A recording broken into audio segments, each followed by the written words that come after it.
bien definida, pero que hoy, lastimosamente, después de estar 5 años en segundas vueltas, hoy es desarmado estratégicamente por las dos dirigencias que lo operan, simple y sencillamente porque no pudieron ponerse de acuerdo. Y cuando no se ponen de acuerdo, automáticamente los problemas empiezan y las instituciones de derecho público son las que sufren. ¿Por qué? Porque la UNE va a desaparecer. Y la UNE va a desaparecer simple y sencillamente porque los líderes no tuvieron la capacidad de sentarse, de adecuarse o de entender cuál era el momento que tenían que pasar. Eso nosotros no lo podemos seguir permitiendo. Porque nos guste o no nos guste la parte ideológica o no nos guste la parte ideológica, lo más importante es que seamos capaces de sostener una parte filosófica, que es la esencia y el corazón de una institución. Y lastimosamente no tenemos nosotros una dirigencia política hoy formada para eso, porque la filosofía y la ideología y los principios y los valores únicamente están escritos en los estatutos, pero en la práctica se han convertido verdaderamente en una farsa. Y por eso es que el país está como está. Por eso es que el país no tiene dirigentes empresariales con enfoque político. Por eso es que el país no tiene dirigentes sindicales con enfoque político y estratégico. Por eso es que nuestros estudiantes, lastimosamente, no tienen un enfoque ni estratégico, ni político, ni temporal, porque lastimosamente nuestros partidos políticos no son instituciones de derecho público que estén hechas para la formación y la capacitación, sino que son simple y sencillamente vehículos electorales que se forman y así como nacen, mueren única y exclusivamente para poder competir y por ahí tener la dicha o la suerte de generar un resultado a favor, de meter un diputado, de tener un alcalde o de, en un momento dado y en un momento de suerte o de persistencia, tener la posibilidad de tener un presidente. Las instituciones de derecho público son sagradas, jóvenes. Y vean, ustedes estoy seguro que más adelante van a tener la posibilidad de conformar una o de pertenecer a alguna. Y aquí una recomendación. Ocúpense del respeto al principio filosófico y estratégico. Olvídense del interés personal, porque al final los intereses personales a lo único que van y a lo único que nos llevan los intereses personales y son los que nos han llevado en el país es a resolver únicamente el interés del ego, de mi ego y no el interés colectivo, que es lo que dicta la Constitución Política de la República cuando se refiere específicamente al desarrollo estratégico de un país buscando el bien común, que significa el bien colectivo y el bien de todos. Los partidos políticos están diseñados y están escritos para ser así, pero lastimosamente de lo que adolecemos es de dirigencia. Y entonces el ejemplo de la UNE hoy queda como anillo al dedo para el momento en el que estamos viviendo, que es eminentemente coyuntural, porque en realidad es una tristeza que una institución que nació a la vida en el año 2002, hoy, 20 años después, esté desapareciendo simple y sencillamente porque sus dirigentes no fueron capaces de ponerse de acuerdo para poder elegir y ser electos, que es lo más triste, que al final es un derecho. Entonces, este es un ejemplo estratégico de lo que cuesta armar un partido y es un ejemplo de lo fácil que es desarmarlo. ¿Por qué lo están desarmando? Porque hoy, por ejemplo, para conformar o para hacer un llamado a asambleas municipales, departamentales y nacional, que son los órganos legales que la ley determina a través de la ley electoral y de partidos políticos, hoy no puede darse eso y por eso es que están ahogando a la institución, simple y sencillamente porque para eso se necesita que el Comité Ejecutivo Nacional convoque a asambleas y el Comité Ejecutivo Nacional de la UNE está desintegrado. Un Comité Ejecutivo Nacional tiene que tener un mínimo de 15 y un máximo de 21 miembros y ellos están desintegrados porque no se pudieron poner de acuerdo, renunciaron al Comité Ejecutivo y hoy no hay nadie que pueda hacer que vuelvan a habilitarse las renuncias para tener el número de 15, que es el mínimo para poder verdaderamente hacer un llamado a asambleas y en este caso rescatar el partido. Esa es la forma. Dime. Una pregunta. Yo creo que en la historia del país, en los últimos 10 años, nunca habíamos visto tanta acusación a agrupaciones políticas. sobre todo sus dirigentes, ¿verdad? Los diputados electos, candidatos. Nunca había en la historia de todo el país y en la historia de nuestra amada Guatemala, nunca se había puesto sobre la lupa tanto a las agrupaciones políticas. ¿Por qué ahora hacen tanto daño o por qué ahora son tan visibles de una forma negativa, ¿verdad? Y no positiva, con tanta imputación de delitos penales? Por una sencilla razón. Este país es un país desigual y este país necesita tener responsables. Y lastimosamente la clase política es la más vulnerable porque también no han hecho bien las cosas. Y nuestro sistema de justicia es un sistema de justicia extremadamente débil que necesita un cambio. Necesita un cambio que probablemente muchos no sepamos por dónde arrancar porque lastimosamente no conocemos el sistema de justicia como lo deberíamos de conocer, o porque probablemente las nuevas generaciones no se han ocupado verdaderamente de innovar en el manejo de la cosa pública, fundamentalmente en los temas de justicia.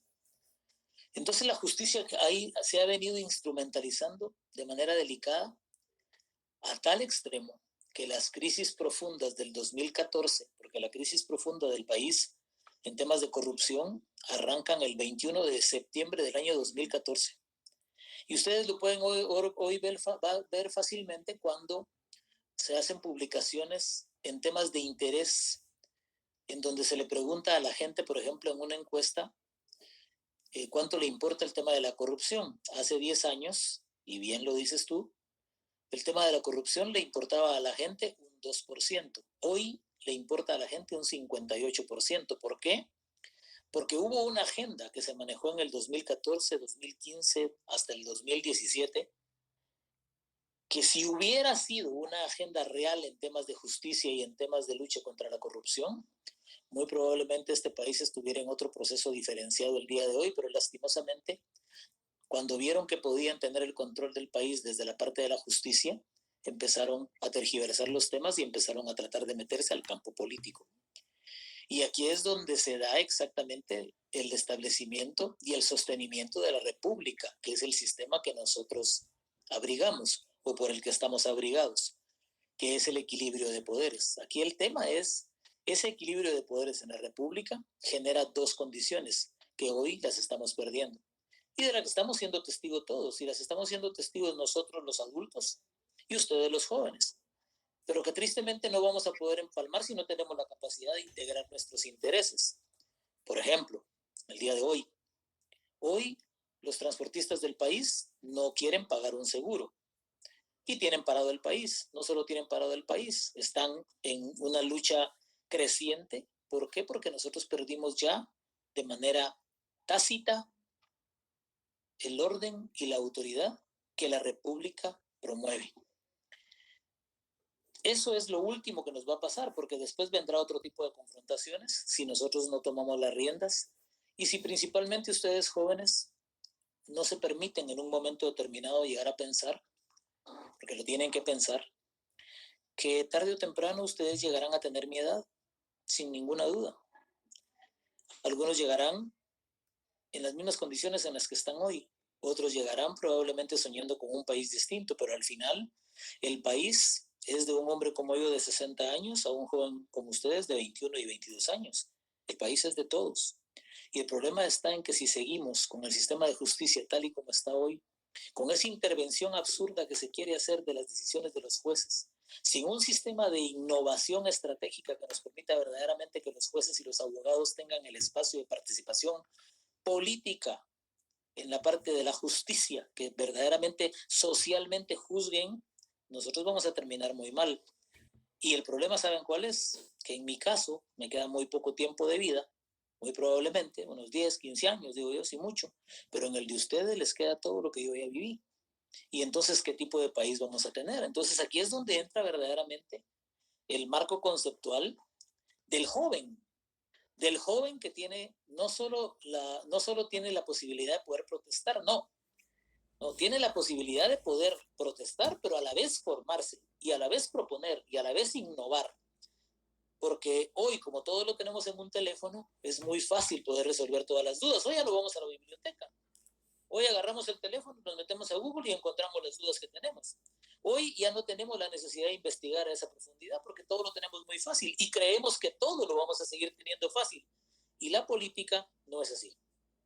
La política es una lucha por el poder real. Y el que tiene el poder real es el único que tiene la capacidad de poder decidir por los demás. En este caso, cuando nosotros vamos a una elección, lo que hacemos al ir a votar es legitimar por la persona a la que estamos votando para que esa persona decida por nosotros. Y ese es un privilegio que tienen las personas cuando son electas, que ha sido desaprovechado totalmente, pero que no solo ha sido aprovechado desde la clase política, no, ha sido aprovechado también desde el campo de la justicia, que es uno de los problemas más graves que tenemos, y por supuesto, ha sido aprovechado por los grupos de poder, no solo de poder económico, porque hoy ya no solo los grupos de poder económico están, también están los grupos del crimen organizado, también están los grupos del narcotráfico, también están los grupos de confrontación, también están los grupos de conflictividad social, también están los grupos ideológicamente contrarios, que al final les pregunto yo a ustedes. Ideológicamente contrarios, ¿con qué ideología? ¿Cuál es la ideología de nosotros los guatemaltecos, la de nosotros de verdad? Hagamos un análisis y veamos dónde nació la ideología de la derecha. Y del mismo modo hagamos el mismo análisis y veamos de dónde viene la ideología de la izquierda.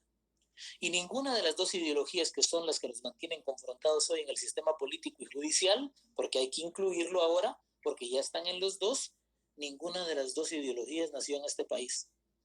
Y esa es la lucha a la que yo los invito a ustedes jóvenes, a que luchemos porque nosotros seamos capaces de crear nuestro propio método, nuestro propio sistema de desarrollo económico, nuestro propio sistema educativo, nuestro propio sistema de salud. Lastimosamente, nosotros como sociedad hemos sido guiados desde afuera. Nos han educado todo el tiempo para conocer la historia de otros y nunca la historia verdadera de nosotros. Nos han traído, nos han importado ideologías que no tienen absolutamente nada que ver con nuestra cultura, que no tienen absolutamente nada que ver con nuestra cosmovisión, pero que tarde o temprano, sin llegar a los extremos, vamos a tener que encontrar la ruta. Ojalá que a mí me dé tiempo de poder verlo y ojalá que ustedes tengan la posibilidad de ser partícipes y de ser promotores de un cambio verdadero que nos permita tener dignidad, pero fundamentalmente que nos permita, con dignidad, tener acceso al consumo. Excelente. Compañeros, ¿alguien que quiera, antes de ir cerrando, hacer alguna intervención? Sí, a mí me gustaría agregar, así como dijo Hugo, acerca de las clases, ¿verdad? Que a veces uno, como que lo dicen los psicólogos, ¿verdad? O las personas que estudian eso, que a veces hasta por el mismo color de piel a veces lo juzgan a uno, ¿verdad? Ya como que uno ya tiene eso intrínseco en lo del ser. Y si nos vamos a eso, podemos hacer un análisis más extenso que si juzgamos por eso, a la hora yo de estar en un partido político, ¿verdad? Verlo por mis intereses, no por lo que es la política. Yo me recuerdo que para Año Nuevo estaba en la cena, ¿verdad? Y estaban con mis familiares, que unos habían estudiado en la USAC. Y uno como nuevo, tal vez no tiene las experiencias de esas personas, pero escuchándolos hablar y analizando, uno ya se puede dar cuenta que la sociedad guatemalteca ya no cree, ya solo vive como que en esa frustración. Otros 4 años de otros partidos, no tienen como que la emoción de decir, como dijo Hugo, nosotros somos los jóvenes, ¿verdad? Luchar por Guatemala, así como lo hicieron en el 44, esos majestuosos mártires, ¿verdad? Y pues sí, somos un país que nos han impuesto la derecha, la izquierda, y como dijo Hugo, también yo la verdad no le encuentro mucho sentido porque fueron ideologías que no las fueron impuestas, no fueron, así como cuando la mujer no podía votar, ¿verdad?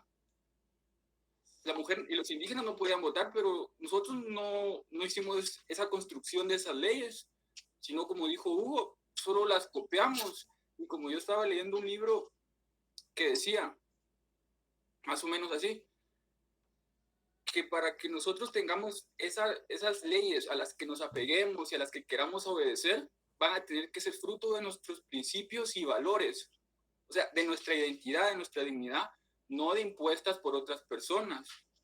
Gracias. Gracias. ¿Alguien más si quiere hacer alguna aportación estrictamente con el tema de que estamos platicando? Yo solo tengo una duda. Buenas tardes, mi nombre es Mariana y solo quisiera saber de qué manera podría afectar el transfugismo con esto, porque lo he estado leyendo y todo, pero sí me gustaría saber como más allá de su opinión. A ver, Mariana, el transfugismo incluso es inconstitucional, porque la Constitución Política de la República te permite que tú te puedas mover de un lado hacia otro. El tema del transfugismo se puso de moda simple y sencillamente porque nuestros legisladores en el año 2016 intentaron, movieron, trastocaron y ensuciaron más de lo que ya está la ley electoral y de partidos políticos.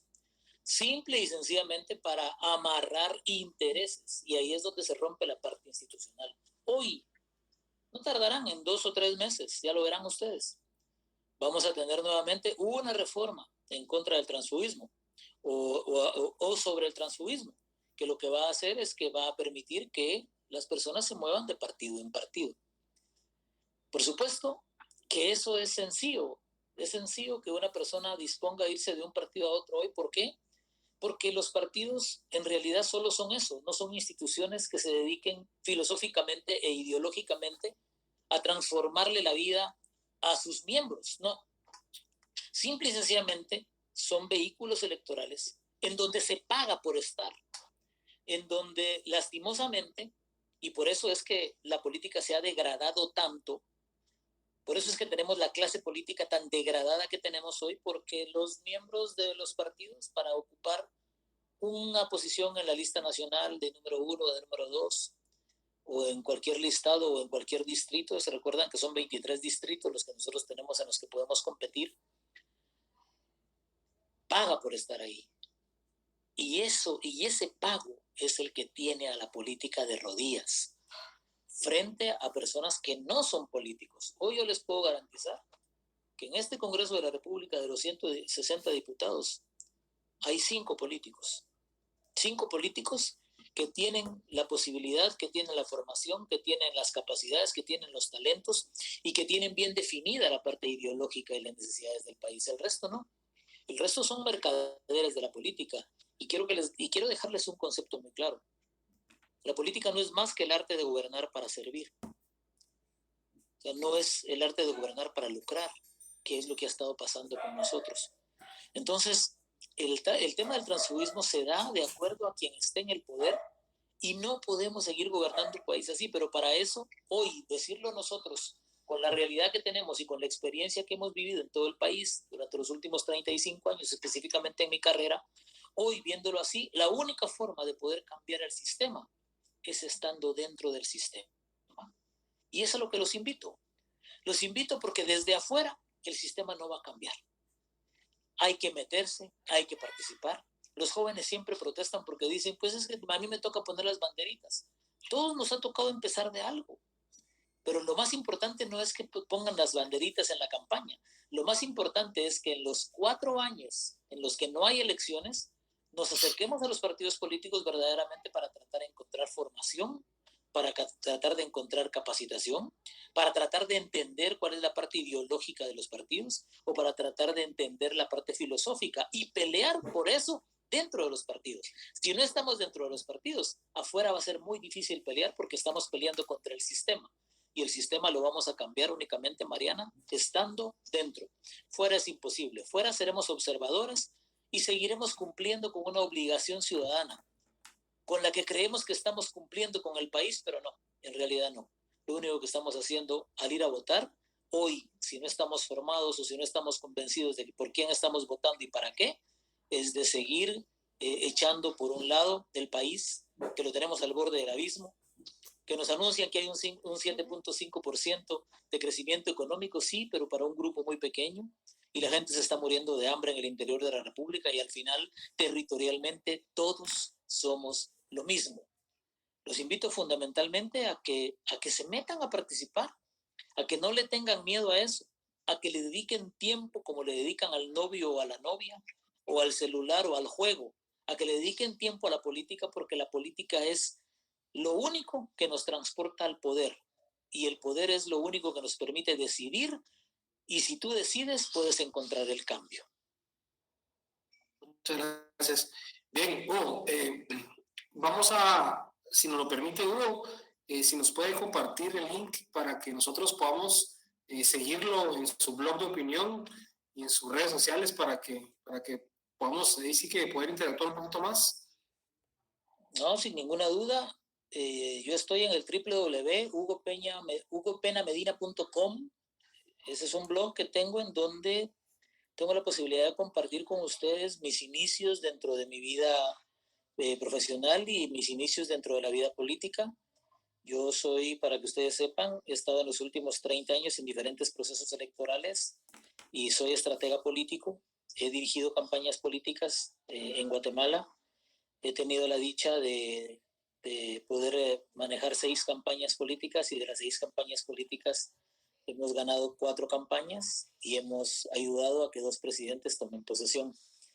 Es importante la experiencia, ahí lo pueden compartir conmigo, ahí pueden hablar. Y en mi página personal es Hugo Peña Medina, que ahí tengo también una fanpage donde nos podemos comunicar.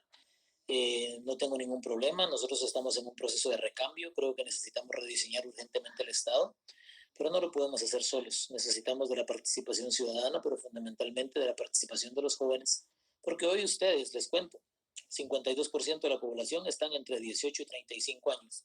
Son los que van a determinar el futuro del país, sí y solo sí. Emiten opinión, emiten voto, emiten innovación, emiten cambio. De lo contrario, el país va para peor, porque lastimosamente no hemos sido capaces de construirlo. Ok, excelente. Bien, muchas gracias, Hugo. Te agradecemos mucho que nos hayas acompañado. Sin duda, en otras clases te vamos a invitar. Y pues muchas gracias por dedicarle tiempo. Vamos a nosotros a quedarnos en la clase ahí viendo algunos temas propios del curso, y pues te agradecemos bastante. Siempre vamos a estar ahí teniéndote de amigo en la clase. Jonathan, un abrazo, y un abrazo a todos los jóvenes de la Tricentenaria. Un honor haber salido también de ahí. Que Dios los guarde. Muchas gracias. Muy bien. Bien, compañeros, yo creo que a mí siempre se me pasa el tiempo. ¿Cómo vamos con el tiempo? ¿Ya va a iniciar otro curso o no? Todavía falta el licenciado. Todavía falta, ¿verdad? Muy bien, excelente. Bien, compañeros, la mejor forma de estudiar el derecho es apasionándose, ¿verdad? Por lo que uno hace. Esta semana fue top 1 la noticia de que un partido político tan antiguo como la UNE, en proceso de cancelación. Gracias a Dios, yo creo que varios aquellos dinosaurios políticos van a quedar fuera del poder de decisión, ¿verdad? Y esperemos que el recambio sea para nuevas generaciones. ¿Qué es lo importante para el curso de Derecho Penal y qué es lo que a nosotros nos interesa? Yo voy a estar enviando un contenido, ¿sí?, que habla sobre los elementos del delito, ¿sí?, lo cual es muy importante para que nosotros estudiemos el derecho penal desde el punto de vista de la coyuntura diaria nacional. Si ustedes quieren aprender sobre procesos formativos, si ustedes quieren aprender sobre la serie de delitos y procesos penales en Guatemala, para que los puedan entender y darle seguimiento, vean diariamente las noticias. O sea, las noticias nos van marcando el paso de cómo van los procesos penales de coyuntura nacional. Cuando nosotros veamos el tema de los elementos del delito, ¿verdad? Vamos a hacer comparaciones con las noticias que están saliendo día con día, ¿verdad? Para que sea una temática interesante y podamos analizar el tema de los elementos del delito del financiamiento electoral ilícito, por ejemplo, o financiamiento electoral no reportado, que es el delito imputado a muchos políticos en Guatemala, ¿verdad? Reformas a la ley del Tribunal Supremo Electoral y partidos políticos, qué conexión tienen con el Código Penal. Así que espero que ya estén recibiendo sus clases. No sé si ya con nosotros en segunda clase el día de hoy, no sé si con los demás docentes han tenido clase A. Sí, ya Fíjese tuvimos que clases. yo hoy es la primera clase. No estoy segura si va a ser siempre por este mismo link o será por alguna otra plataforma. Sí, fíjense que yo siempre cambio mi link, o sea, todos los días cambio el link, y porque lo hago, porque lo genero en el momento, ahora ya los envío al chat de WhatsApp y la mayoría están ahí. Entonces, nos hemos manejado muy bien con ese tema. Yo quiero que antes de que finalicemos la clase o la vayamos cerrando, y antes de que terminemos con las dudas, nos llevemos la última definición, ¿sí? En la cual vamos a hacer una diferencia entre derecho penal objetivo y derecho penal subjetivo, ¿sí? Cuando yo les hable del derecho penal subjetivo, ¿sí?, les estoy hablando de la capacidad que tiene el Estado por medio del organismo legislativo, ¿sí?, de crear delitos y fijar sanciones, ¿sí? Ahí estamos hablando del derecho penal subjetivo. Cuando yo les hable del derecho penal objetivo, ahí sí vamos a regresar a algo muy similar a la definición que apuntamos al inicio de clase. El derecho penal objetivo es el conjunto de normas jurídicas que crean delitos, ¿sí?, a quienes han realizado una acción u omisión prevista en una norma penal, ¿sí? Ahora, el derecho penal objetivo, en pocas palabras, es la definición que les di al inicio de la clase, ¿sí? Es el conjunto de normas jurídicas que crean delitos, ¿sí? Esos delitos establecen penas, ¿sí?, a quienes han realizado una acción o omisión contraria a la ley, ¿sí? Es decir, el derecho penal objetivo es la definición del derecho penal, ¿sí? Solo que cuando hacemos una diferencia entre el derecho penal objetivo y el subjetivo, ¿sí?, el subjetivo, pues por así decirlo, ¿verdad?, es la facultad que tiene el Estado de crear el Código Penal, ¿sí?, crear leyes complementarias, fijar sanciones. El derecho penal se sigue desarrollando, ¿verdad ustedes? El derecho penal no terminó con la creación del Código Penal. Todos los días el Congreso de la República está discutiendo nuevas leyes que van a desarrollar de forma extensiva el derecho penal. ¿Sí? El fabuloso mundo del derecho penal, ¿verdad ustedes? Porque es fabuloso leer el derecho penal, porque si se dan cuenta, hoy tocamos un tema, por así decirlo, propio del Tribunal Supremo Electoral, que es un tribunal, ¿verdad, compañeros?, que vea asuntos constitucionales electorales, pero al final del día es un tribunal y tiene relación con el derecho penal. Hoy hicimos una canalización del mundo de los partidos políticos y cuál es el rol y por qué de una triste forma últimamente ha sido tan dañada por acusaciones penales, ¿verdad?, imputaciones de hechos penales. Vamos a ver también las acciones que se ventilan en la Corte de Constitucionalidad para que ustedes puedan entender por qué el derecho penal impacta estas esferas, ¿verdad? Vamos a ver también el Instituto de la Defensa Pública Penal. Vamos a conocer una institución que se encarga de defender a las personas que no tienen para pagar un abogado, ¿verdad? El Instituto de la Defensa Pública Penal les asigna un abogado de oficio gratuito, bajo qué condiciones lo hace, etcétera. Vamos a estudiar el derecho penal desde el punto de vista de la coyuntura nacional, lo cual nos va a hacer que no nos aburra y que nos apasione el derecho penal. Bueno, llevamos 3 definiciones, ¿verdad? Llevamos 2 definiciones propias del derecho penal y una definición en la cual se hace una diferencia entre el derecho objetivo y el subjetivo. Yo sé que para algunos de ustedes a veces nosotros los docentes hablamos mucho y creemos que ustedes ya lo saben todo. Yo sé que ustedes pues están iniciando, ¿verdad?, y que apenas y pues hoy están ya empezando a ver alguna definición de derecho penal, pero compañeros, no es nada del otro mundo, ¿sí? Cuando hablamos de derecho penal, estamos hablando que vamos a estudiar las definiciones, las corrientes, los principios, ¿sí?, los elementos del delito, ¿sí?, qué es una pena y qué es una multa, qué es una medida de seguridad, una medida de coerción. Vamos a meternos al proceso penal de una forma muy simple, ¿sí?, que eso ustedes lo van a estudiar en los procesales penales. Pero espero que la mecánica les esté gustando, sea una mecánica que para ustedes sea refrescante, amena, y que para la tarde no la sientan muy dura. Así que eso es todo por hoy. Yo les agradezco su apoyo y comprensión. Espero que su siguiente curso sea de bendición, sea de éxito. Y pues estamos a la orden para servirles. Y pues el día de hoy nos quedamos con las 30 definiciones del derecho penal, ¿sí? En la siguiente clase vamos a entrar a ver corrientes, principios, ¿sí?, doctrinarios del derecho penal, para que lo podamos entender. Y vamos a iniciar la clase el próximo jueves con una descripción de la ficha técnica del Código Penal. Cuando me refiero a una ficha técnica, me estoy refiriendo a que vamos a estudiar en qué año se creó, ¿sí?, bajo qué constituyente, cuántos artículos tiene, cuántos títulos, ¿sí?, cuáles son las partes del Código Penal, qué tipo de delitos tiene tipificados, cuáles son aquellas bienes jurídicos tutelados que establece el Código Penal, ¿verdad? Vamos a aprender a conocer nuestro código, que es lo primero que tenemos que empezar a establecer para el estudio del derecho. Así que, si no hay otra duda, yo les agradezco su tiempo y su comprensión. Espero que les haya gustado la mecánica, no sé qué tal les pareció. Estuvo muy buena, licenciado. Bueno, ok, siempre vamos a tener ahí un espacio para que ustedes se puedan distraer y practicar de una forma muy cómoda. Y pues estamos para servirles. Tengan feliz tarde y nos vemos el día jueves. Feliz tarde, gracias. Feliz tarde, licenciado. Feliz tarde, licenciado.